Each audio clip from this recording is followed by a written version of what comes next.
Okay, this is going to be a new series um, based on current events and what's in the news. I was reluctant to do this because there's so many websites chasing the headlines relating it to Bible prophecy in a good way because there's a lot going on. But I'd rather be very scriptural, and then as things become more sure, or if it becomes more apparent that we have major Bible prophecy occurring, I wanted to kind of point out some of those. And just today, I was hopefully connecting some dots that I'm not sure anybody is pulled together yet. So I'm going to put this out there again, just my opinion. I'm looking for feedback. If people see this differently or they want to correct me, I'm very open to that. Just leave me some notes down below, and I appreciate it. So we're here, and it's May 6th, and Israel bombed several places in Damascus. Some people saying they used depleted uranium tipped shells to bust through hardened bunkers, but there were some major explosions, and now there's all sorts of talk of war. And one of the big yet to be fulfilled prophecies is this oracle concerning Damascus, which we're looking at in Isaiah 17. And people are pretty sure it's not been fulfilled because the very first couple of verses here talks about how Damascus will cease to be a city, and just about every historical account has Damascus having been a continuously inhabited city for at least 4,000 and maybe as much as 5,000 years. So yet to be fulfilled prophecy, and it looks like it could be right around the corner. Hard to say until actual war is broken out and things have happened. But let's just take a quick spin through some of the verses in Isaiah 17, make some comments, and then take a look at some of these linkages. And again, I don't know if they're valid, but they're certainly intriguing for me. So Isaiah 17, an oracle concerning Damascus. Behold, Damascus will cease to be a city, will become a heap of ruins. The city of Aor are deserted, and they'll be for flocks which lie down, and none will make them afraid. The fortress will disappear from Ephraim, and the kingdom from Damascus, and the remnant of Syria will be like the glory of the children of Israel, declares the Lord of hosts. And so we get complete destruction of Damascus, cities of Aor, and I think that goes south and east, may include as much as down into the Golan Heights over on the Jordan side, and it could be much bigger than Damascus, in other words. And when talk of Ephraim definitely puts us in the northern Israel as well. So we're looking at Israel being destroyed, but a big section of northern Israel being destroyed, and that could make sense given Hezbollah is up in Lebanon with tens of thousands of rockets. Syria is being supported by Iran and Russia. It probably, if war breaks out with Damascus being completely destroyed, it won't stay localized to Damascus. It probably could include a large section, which is being pointed to here, at least the way I read it. Okay. And in that day the glory of Jacob will be brought low, and the fat of his flesh will grow lean. And it shall be as when the reapers gather standing grain, and his arm harvests the ears of grain, as one gleans ears of grain in the valley of Rephaim.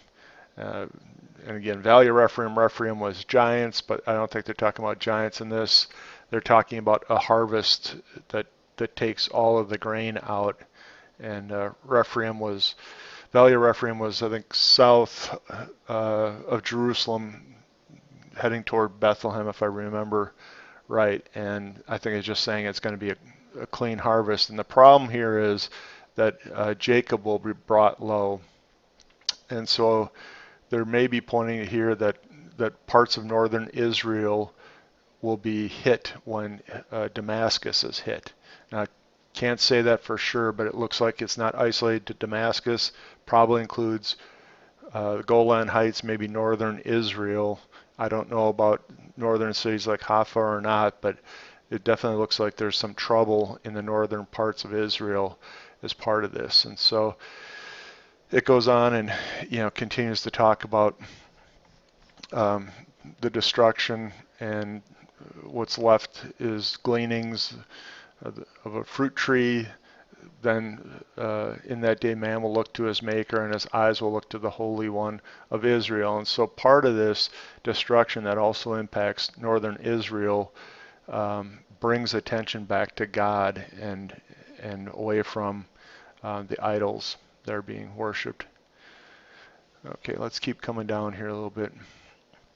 It says, you have forgotten the God of your salvation, remember not the rock of your refuge. And I think this is a statement against Jerusalem, and we know that in other areas in Ezekiel is prophesied that the Jews would return in an apostate state for the most part, and God's said, why is he bringing them back? And he said it's not for their righteousness, but for his name's sake. And so most of Israel is actually apostate or secular. There's definitely some pockets of Orthodox, very Jewish and Messianic Jewish communities as well, but if you had to say what's an average, Israel was returned in apostasy for the most part. And so I think part of this destruction of Damascus, and including at least parts of Israel, turns people back to God is what we're seeing here. So I think that's important to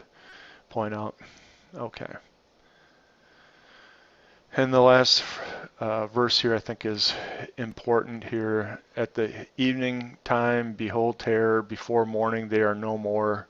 This is the portion of those who loot us, and a lot of those who plunder us.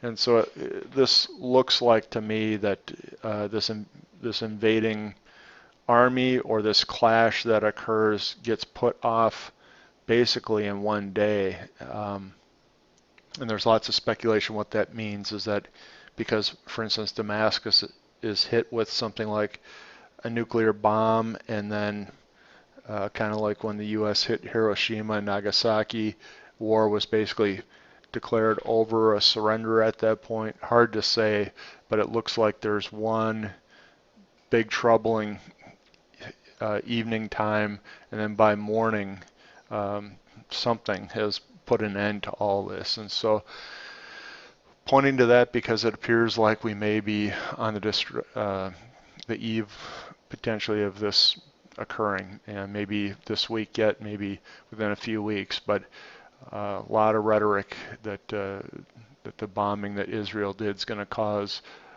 full-out war. So when I was looking at, I think I mentioned in the first series, These Last Days, that when we look at Isaiah 17, the destruction of Damascus, we also look at Jeremiah 49. And I'll let you go ahead and look at Jeremiah 49, again, destruction of Damascus being represented again.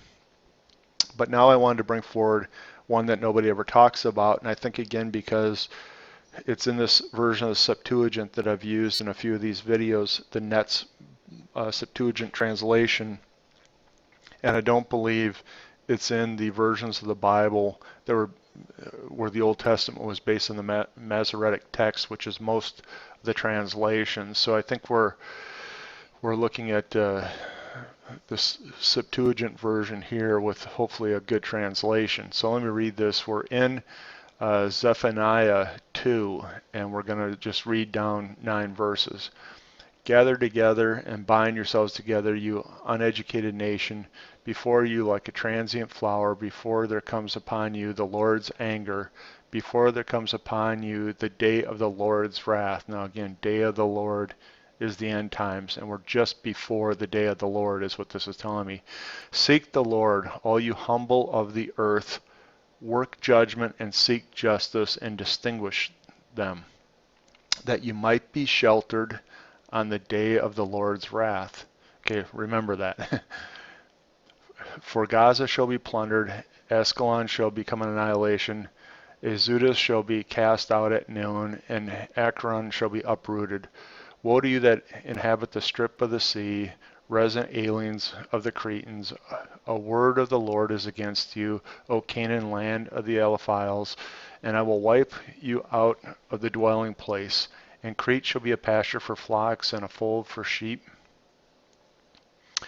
And the strip of the sea shall belong to the remnant of the house of Judah, and they shall pasture upon them in the houses of Ascalon. In late afternoon they shall lodge before the sons of Judah, because the Lord their God has looked upon them and returned their captivity. I heard the taunts of Moab and the revilings of the sons of Ammon, which they taunted my people and made boast against my borders. Therefore I live, says the Lord God of Israel, Moab shall become like Sodom, and the sons of Ammon like Gomorrah, and Damascus shall be abandoned like a mound of salt, and it shall be annihilated forever, and the remnant of my people shall plunder them. Okay, so some really interesting things in here that you don't get out of the Masoretic text, but let me just kind of tick off in general what's important. Okay, so the very first things we're talking about, uneducated people, and now wisdom of the fear of the Lord is the beginning of wisdom. So to me, if you spin this around, this is basically again pointing to apostasy in Israel, which we just talked about. We're just before the day of the Lord's wrath. Okay, check that off.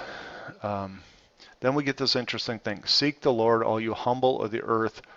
Work judgment and seek justice and distinguish them, that you might be sheltered on the day of the Lord's wrath. So that's really curious. And I looked in the footnotes actually of my New King James Bible. It's a John MacArthur Bible. And John MacArthur related this verse to Isaiah 26. Let me just pop over and then we'll pop back. And here's what we get in Isaiah 26 and the verses he was talking about. He referenced verse 20. I'll go back to 19. Your dead shall live, their bodies shall rise. You who dwell in the dust, awake and sing for joy. For your dew is a dew of light, and the earth will give birth to the dead.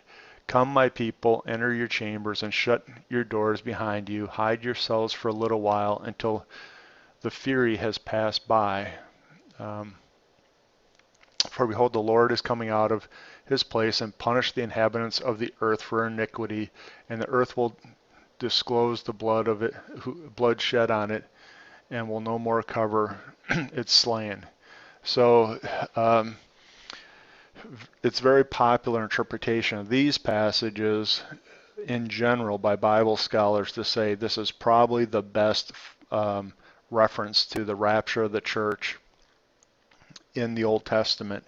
I think if you go in the King James Version, there's a statement that says, from Isaiah that says, and my body shall be raised, but in the other translations that's taken out and it just looks like a pre-trib rapture. And so this is really interesting, I think, that what we've got is this Isaiah 26 being referenced as probably a rapture reference, okay, and that at least John MacArthur thinks that reference is the same as what we just read here. So we've got the humble of all the earth, not just the tribe of Israel, and that they'll be sheltered on the day of the Lord's wrath. I think if what John MacArthur was pointing to is correct, what we've got is, again, pre-tribulation rapture.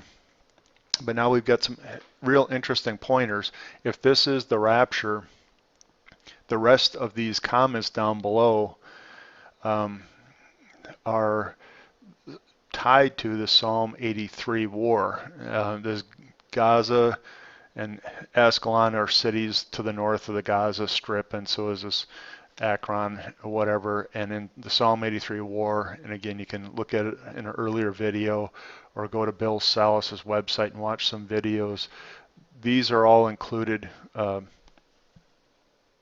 places and events in the Psalm 83 war.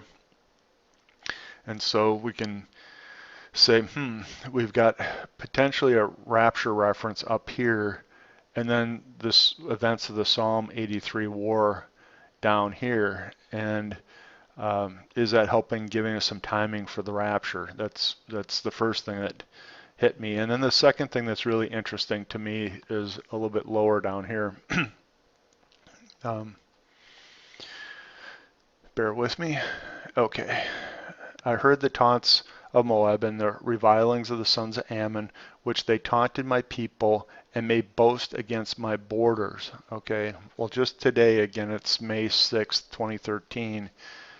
Or yesterday, I guess, as well, there was an announcement made in Israel that there's going to be a march against the borders on June 7th. I forget, several Arab communities want to march against the borders against Israel. And so here's a reference to a push against the borders. And Moab and Ammon are Jordanian references. And Moab shall become like Sodom and Ammon like Gomorrah. So again, Moab and Ammon are in the Psalm 83, and here we've got these two areas of Jordan being completely decimated is what it looks like. Now the real curious thing, and the thing that nobody points out in Bible studies, is this next one, if we can trust this translation. And Damascus shall be abandoned like a mound of salt, and it shall be annihilated forever, and the remnant of my people shall plunder them. So this is the part that's really interesting to me, because everybody's watching Isaiah 17 right now with the war that's going on and the threat and the bombings that are happening in Damascus and the civil war that's broken out. In this video, I think we've seen that the war probably extends into at least northern parts of Israel, probably includes the Golan Heights and east into Jordan. And what do we see when we come to this translation, the Septuagint? That destruction of Damascus appears to be tied to the Psalm 83 war in a very direct way, because we see the rest of the Psalm 83 events up above, and then we see the destruction of Damascus right in here, which is not in other Bible translations. And the other thing that I have not heard anybody point out is how we see the rapture of the church potentially right up here in these passages, that they'll be sheltered on the day of the Lord's wrath. And so to me, this feels pretty compelling that we see potentially the rapture of the church tied to or just before this destruction of Damascus.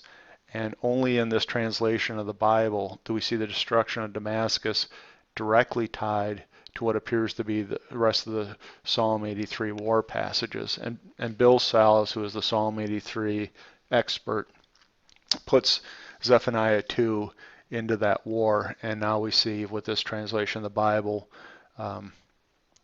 Damascus being destroyed along with the rest of the Psalm 83 war. So I don't know, again, if I'm stretching, but I see the rapture of the church, the pre-tribulation rapture of the church, because that's the point of this passage, then the Psalm 83 war, and the timing is tied to the destruction of Damascus, which we see in the news headlines right now. So to me, that's all very compelling. Now, I made one little connection here about rushing to the borders. Hang on a second. Okay, I found it here. In verse 8, it's talking about Moab and Ammon, which taunted my people and made boast against my borders. And again, I think anybody that watches the news of the Middle East, Israel's constantly being asked to trade land for peace, and that's coming from the Arab and Palestinian people, which is the reference here. So they made boast against my borders, meaning they want more of Israel's land. Now that made me link one other thing into this, and let's pop over to Obadiah 1. And Obadiah 1 has references potentially linked to Psalm 83 as well, but the one that I remember Bill Sallis pointing to is this verse 7. All your allies have driven you to your border. Those at peace with you have deceived you. They will prevail against you, and those who eat your bread have set a trap beneath you. You have no understanding. And Bill Solis's comment on this is that potentially this is the Palestinian people setting up some scheme to rush the borders of Israel. And there's some sense to this because with the millions of people the Palestinians could get to come against Israel, wouldn't it be impossible if they somehow rushed the border all at the same time to prevent them from invading Israel and just through sheer numbers overrunning Israel? So there's always been that threat, and I think now in the news we hear that there's this million-person march or whatever it is scheduled on June 7th to come against Israel. And so are all these things in the news sort of tying together? I mean, I don't know. So I'm bringing that to your attention so that you can take a look for yourself. I appreciate feedback on this, but the thing that got me excited was this destruction of Damascus in Isaiah 17 that everybody's talking about, potentially being tied to this reference to Damascus down here, which was only found in this version of Septuagint as best as I can find. And that is also in the Psalm 83 war as it appears in Zephaniah 2. So are we looking for a near-term rapture of the church? That's why I get excited by these verses. So appreciate your feedback, and thanks for listening.